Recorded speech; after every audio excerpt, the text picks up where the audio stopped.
Yun, good morning mga idol. Kape tayo dyan. O, tingin muna ng isa dyan. Ayun, ma.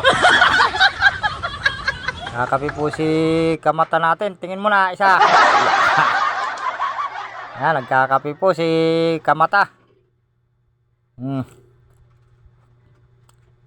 Nagluluto pa kami ng ulam at hindi pa nakapagluto. Nilinisan ng kulambutan naman nga ng ulam namin.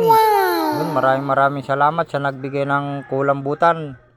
Adubuhin ang masarap-sarap ang luto. Oh, yes. Ng kulambutan, mga idol.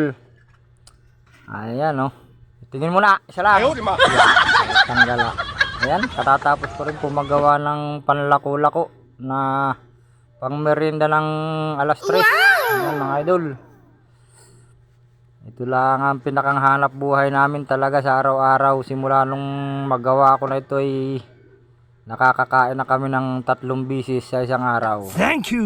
Maraming salamat, Panginoon, sa talentong pinagkaloob ninyo sa akin.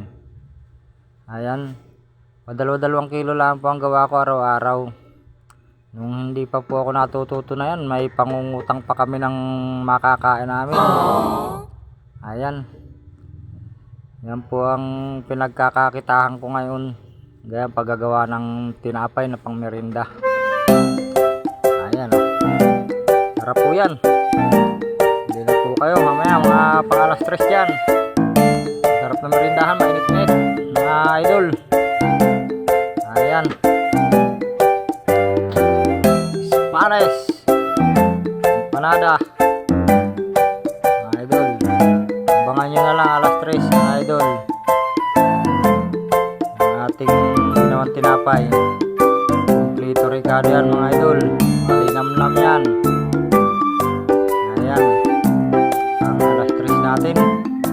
Nilala ko ng masipag kong misis. Ayan, o.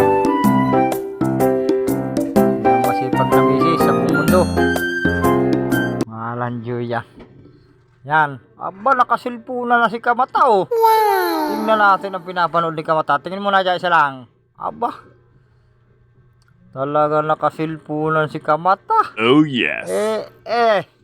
Nayaman si Kamata ngayon. Kapi-kapi lang pa silpon-silpon. Sige po.